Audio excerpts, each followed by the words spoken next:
사람들은 묻습니다. 왜 나만 이렇게 힘든가?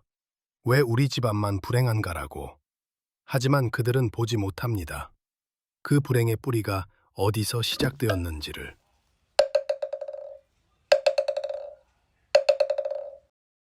스님, 또다시 전부 날아갔습니다. 소처럼 일해서 겨우 모은 돈인데 이번엔 아들놈 싸움 합의금으로.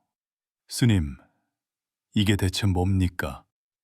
작년에는 도박으로 날려먹더니 그전에는 게임머니랑 별풍선으로 전 재산을 탕진하고, 제가 그놈 유흥비로 합의금으로 갚아준 돈만 해도 왜 우리 집안은 돈이 모일 틈이 없습니까? 밑빠진 독에 물 붓기입니다. 이건 저주입니다. 우리 집안은 너무 가난합니다. 돈만 모이기도 전에 자석이 가근극이 마주치듯 밀어내는 느낌이에요. 혜인 스님은 따뜻한 차를 한 잔 건넸다. 김영민은 찻잔을 받지도 못하고 바닥에 엎드려 통곡했다. 그의 어깨가 격렬하게 들썩였다. 스님, 제 팔자를 아십니까?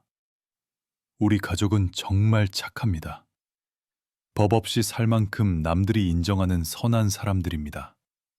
하지만 제 할아버지가 사업하다 망해서 남긴 막대한 빚 때문에 아버지는 평생 빚만 갚으며 공사장에서 힘겹게 노동하고 돌아가시기 직전까지 아파트 경비원이라며 사람들한테 멸시받고 그렇게 허망하게 돌아가셨습니다. 저는 학교도 마치지 못하고 어린 나이부터 공장을 전전하고 밤에는 대리운전을 뛰었습니다. 그렇게 소처럼 벌어다 주면 마누라는 밥 한 끼 안 차려주고 저를 벌레 보듯 천대합니다. 그 여자는 제가 피땀 흘려 번 돈을 춤바람이 나서 제비들에게 다 갖다 바쳤습니다. 아들놈은 저와 다르게 불성실해서 맨날 폭력의 싸움질이라 합의금 물어주기 바쁘고 가뜩이나 쥐꼬리만한 월급에 장인 장모까지 아파서 병원비는 또 왜 이리 많이 나옵니까? 허리가 휩니다. 은행 빚만 산더미입니다. 스님, 날마다 그냥 이 생을 마감하고 싶다는 생각뿐입니다. 이게 사는 겁니까? 제발 저 좀 살려주십시오. 이것이 처사님 가문의 재물그릇입니다. 스님은 원의 아랫부분에 수십 개의 커다란 균열을 그려 넣었다. 처사님은 돈을 버는 능력이 없는 것이 아닙니다. 수로는 훌륭합니다. 하지만 가문의 그릇 자체가 깨져 있으니 아무리 좋은 물을 부어도 다 새어나가는 것입니다. 깨져 있다니요? 불교에서는 이를 공업, 함께 지은 업이라 합니다. 특히 재물에 얽힌 업보는 강력하죠. 이 그릇을 깨트린 것은 한 사람의 한이 아닙니다. 처사님의 가문은 수백 명의 원성이 하늘을 찔러 만들어진 업보의 족쇄에 묶여 있습니다. 그분들의 피땀 어린 원망이 너희 자손들도 우리가 겪은 이 빈곤의 고통을 영원히 느껴라고 저주하며 당신 가문의 재물길을 꽁꽁 묶어버린 것입니다. 혜인 스님은 조용히 눈을 감았다. 당 안의 향냄새가 순간 퀴퀴한 흙먼지 냄새와 땀 냄새로 변하는 듯했다. 스님의 미간이 깊게 패었다. 보입니다. 1800년대 후반, 추수가 끝난 황량한 논밭입니다. 당신의 고조부가 보입니다. 그는 당나귀를 타고 갓을 비스듬히 쓴 채 땡볕에 일하는 소작농들을 거만하게 내려다보고 있습니다. 그는 자기보다 높은 관직에 있는 사람에게는 간이라도 빼줄 듯 허리를 굽히며 아첨하지만 힘없는 소작농들에게는 짐승만도 못하게 대합니다. 피도 눈물도 없습니다. 사사건건 트집을 잡아 수확물에 갈취하듯 빼앗아 갑니다. 곳간에는 쌀이 썩어나가는데 일사병 때문에 소작농들이 견디지 못하고 쓰려져도 아랑곳 않고 게으름 피운다며 욕을 하고 방치합니다. 고조부가 그 옆을 지나며 소리칩니다. 게으른 놈, 해가 중천인데 아직 일랑 하나를 다 못했느냐? 이놈이 못 마치면 다른 사람이 대신해야 한다. 5살 정도의 아이들까지 옷도 제대로 입지도 못하고 누더기를 걸치고 짚을 나르고 있습니다.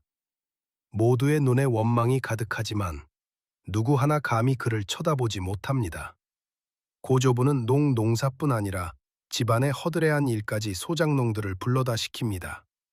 심지어 임산부도 예외 없습니다. 아기를 갓 낳은 여자들도 산후조리도 못하고 노동에 참여해야 했습니다. 이분은 손도 까닭 안 하고 한 발짝 앞에 있는 물건도 굳이 다른 사람을 불러다 가져오게 했습니다. 마치 폭군처럼 행세했습니다. 김영민의 온몸이 사시나무 떨듯 떨렸다. 그래서 내가 돈을 줄 때마다 불안하고 손에 줄 틈도 없이 빠져나간 거구나. 업보구나. 처사님, 고조부는 죄책감은 없었습니다. 그는 그것을 능력이라 여겼죠. 현대의 심리 용어로 소시오패스 같은 기질을 지닌 듯합니다. 감정이 전혀 없었죠. 하지만 고조부는 자기 가족이라면 끔찍이 여기며 아꼈습니다. 문제는 수없이 많은 사람들의 한입니다. 그들의 원성이 뭉치고 뭉쳐 가난의 굴레가 되었습니다. 당신 가문의 모이식 깊은 곳 있는 양심은 우리는 부자가 될 자격이 없다. 부는 타인의 피눈물이다. 라는 강력한 낙인이 찍혀 있습니다. 그래서 돈이 모이면 그 사람들의 원성이 당신의 모이식을 뒤흔들어 위험 신호를 보냅니다. 네가 감히 행복해져. 네가 감히 편해져.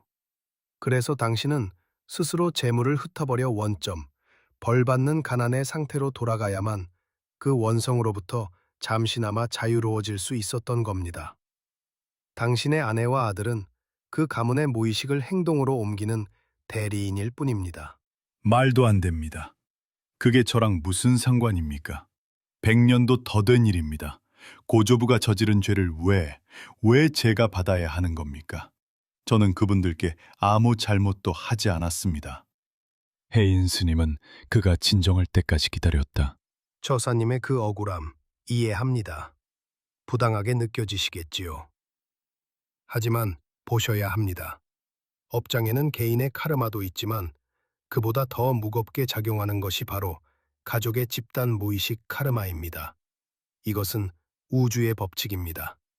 가족은 무의식 안에서 모든 업을 공유합니다. 그리고 그중 누군가는 그 업보를 대물림하여 스스로를 희생양으로 삼게 됩니다. 처사님과 처사님의 가족들처럼 말입니다. 이것이 바로 가족 내 업보의 윤회입니다. 고조부는 가해자였습니다. 그로 인해 수많은 피해자가 생겼습니다.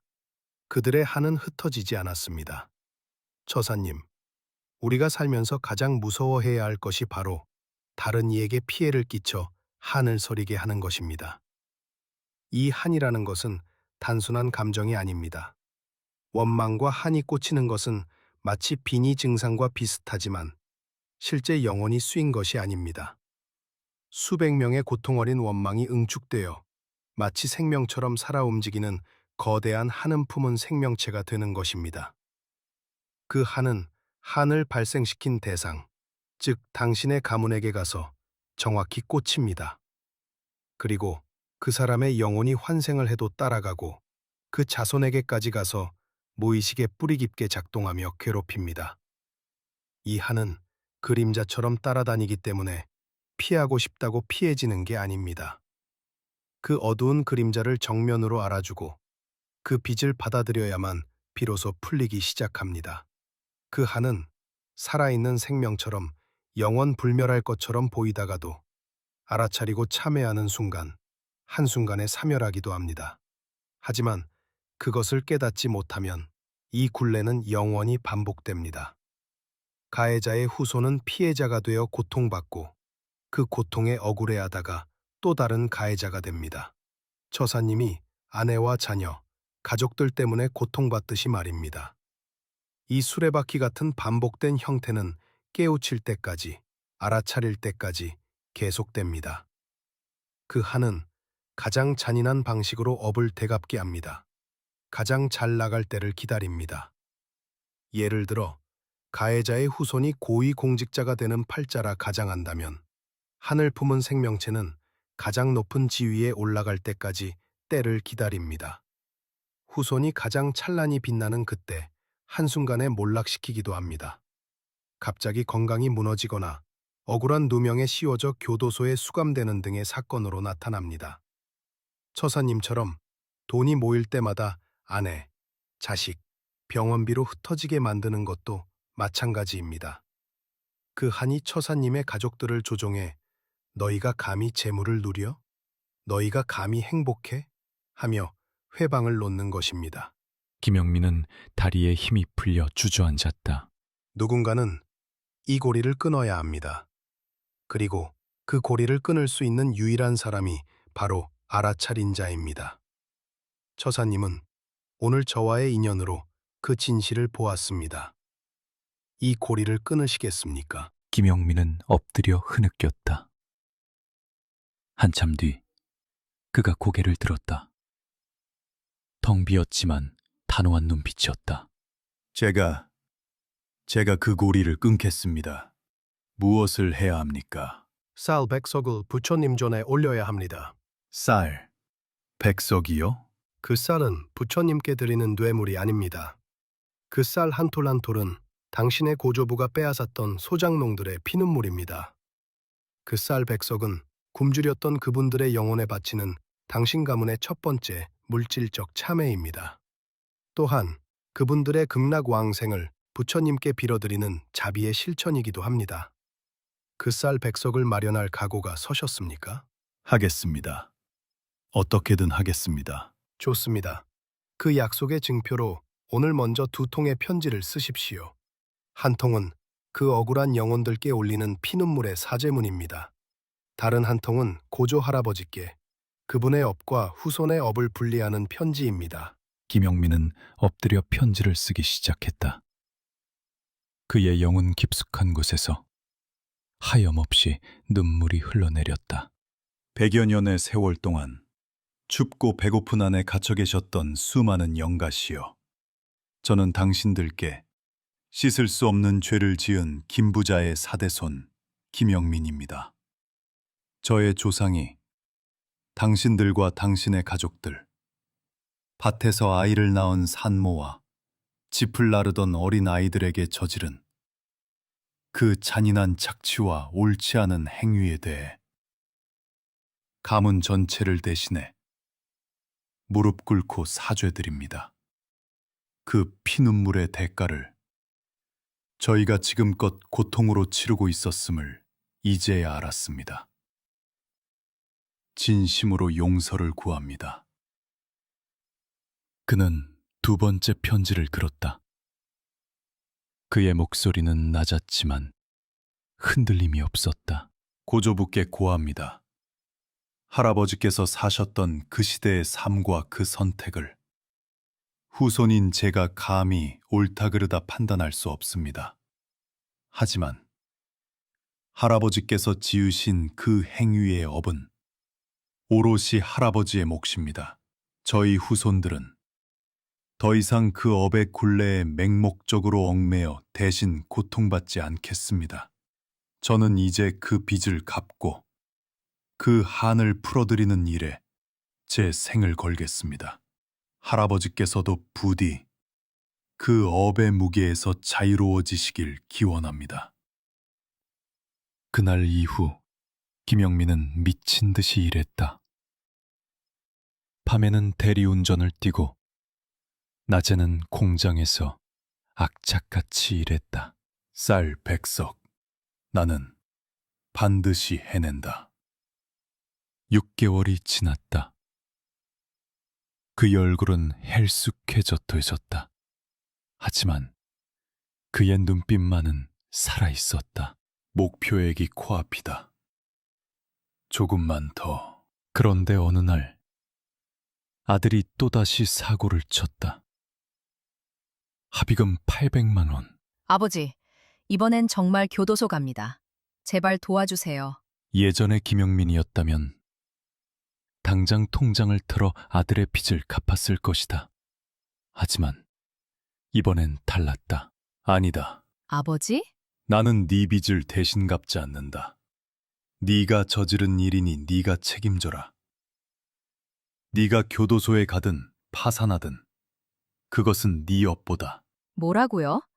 아버지가 지금 무슨 소리를... 나는 이제 우리 가문의 업보를 끊기 위해 쌀 100석을 모으고 있다. 그 돈 한 푼도 네 잘못된 습관권을 유지하는 데 쓰지 않을 것이다. 아버지, 제발요. 네가 정말 변하고 싶다면 스스로 그 대가를 치러라. 나는 더 이상 가문의 희생양인 대리인이 되지 않겠다. 1년 후 김영민은 마침내 쌀 100석을 마련했다. 그는 떨리는 손으로 절에 전화를 걸었다. 스님, 해냈습니다. 쌀 100석 준비되었습니다. 잘하셨습니다, 조사님. 내일 천도제 의식을 열겠습니다. 다음 날 벅당에는 쌀 100석이 수북이 쌓여 있었다. 해인 스님은 장엄한 목소리로 천도제를 시작했다.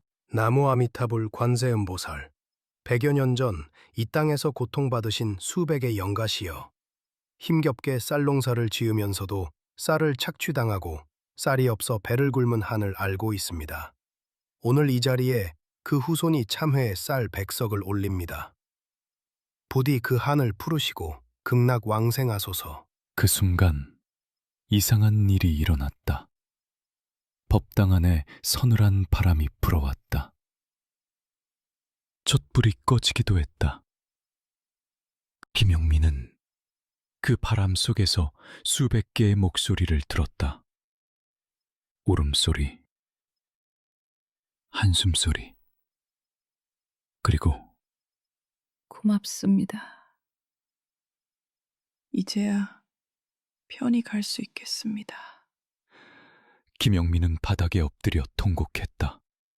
그의 가슴을 짓누르던 무거운 돌덩이가 사라지는 것 같았다. 용서해 주셔서 감사합니다. 정말 감사합니다. 천도제를 지낸 후 어느 날부터 김영민의 삶에 변화가 일어나기 시작했다.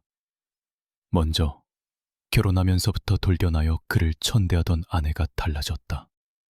그녀는 처음으로 그에게 따뜻한 아침밥을 차려주었다. 여보, 그동안 미안했어요. 나도 모르게 당신을 미워했던 것 같아요. 괜찮소. 당신 잘못이 아니오. 아들도 견했다. 교도소에 가지 않기 위해 스스로 국선 변호사를 찾아가 조언을 받고 잘 해결되었고, 처음으로 공장 일자리를 구했다. 아버지, 제가 알바라도 해서 제 빚은 제가 갚겠습니다. 김영민은 아들의 어깨를 꼭 껴안았다. 그리고 한 달 후, 김영민이 다니던 공장에서 뜻밖의 소식이 들려왔다. 김영민 씨, 30년 근속 공로상과 함께 특별 보너스 3천만 원이 나왔습니다. 3천만 원이요? 사장님이 직접 지시하셨어요. 당신 같은 성실한 직원이 없다고요. 김영민은 그 자리에서 주저앉았다.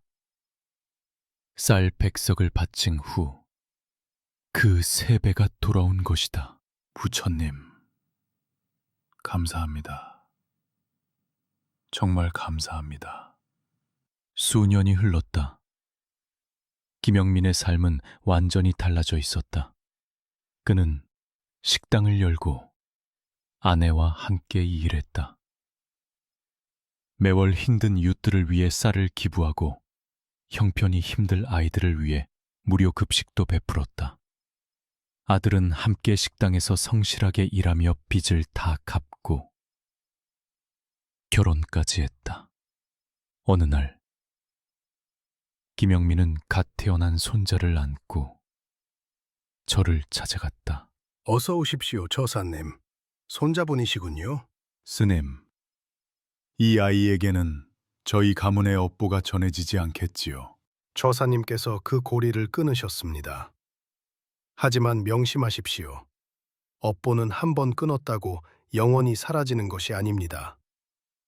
이 아이가 자라서 다시 누군가에게 한을 심으면 그 업보는 다시 시작됩니다.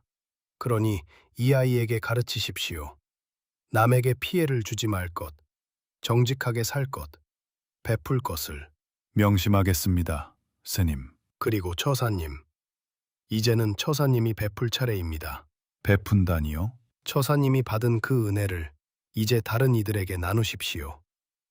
그것이 진정으로 업보의 고리를 끊고 복을 쌓는 길입니다. 그날 밤 김영민은 손자를 안고 창밖을 바라보았다. 달빛이 고요했다. 얘야, 할아버지가 너에게 들려줄 이야기가 있단다. 옛날 옛적에 우리 집안에는 큰 빚이 있었어. 돈 빚이 아니라 마음의 빚이었지. 할아버지의 할아버지의 할아버지가 많은 사람들을 괴롭혔단다. 그래서 우리 가족은 오랫동안 가난하고 불행했어. 하지만 할아버지가 그 빚을 갚았단다. 쌀 100석과 진심 어린 참회로 말이야. 얘야, 너는 이것만 기억해라. 세상에서 가장 무서운 건 남에게 한을 심는 것이고, 가장 아름다운 건 그 한을 풀어주는 것이란다. 너는 이제 자유롭게 살아도 된다. 하지만 절대 잊지 마라. 네가 누군가를 함부로 대하는 순간 그 업보는 다시 너와 네 자손에게 돌아온다는 것을. 손자가 방긋 웃었다. 마치 모든 것을 이해한다는 듯이. 해인 스님은 홀로 법당에 앉아 촛불을 바라보았다. 업보는 보이지 않는 빚입니다. 당신이 누군가에게 상처를 주면 그 상처는 에너지가 되어 당신에게 돌아옵니다. 때로는 당신의 건강으로, 때로는 당신의 재물로, 때로는 당신의 자식으로. 하지만 절망하지 마십시오. 업보는 끊을 수 있습니다. 첫째, 알아차리십시오. 내 고통의 뿌리가 무엇인지. 둘째, 참회하십시오. 진심으로, 행동으로. 셋째, 베푸십시오. 받은 만큼 돌려주십시오. 그리고 마지막으로 용서하십시오. 당신을 괴롭힌 이들을, 그들은 당신의 업보를 대신 행동으로 옮긴 대리인일 뿐입니다. 진정한 자유는 원망에서 벗어날 때 옵니다. 진정한 부는 베풀 때 찾아옵니다. 진정한 행복은 용서할 때 시작됩니다. 혹시 여러분의 삶에도 밑빠진 독이 있지 않으신가요? 아무리 노력해도 채워지지 않는 무언가가요? 그렇다면 한번 돌아보십시오. 그 독을 깬 것이 무엇인지, 그 구멍을 메우려면 무엇이 필요한지. 때로는 김영민 처사님처럼 과거의 빚을 갚아야 할 때도 있습니다. 하지만 그 빚을 갚는 순간 진정한 자유가 찾아옵니다. 다음 이야기에서 또 만나 뵙겠습니다. 부디 평안하십시오. 나무아미타불, 관세음보살.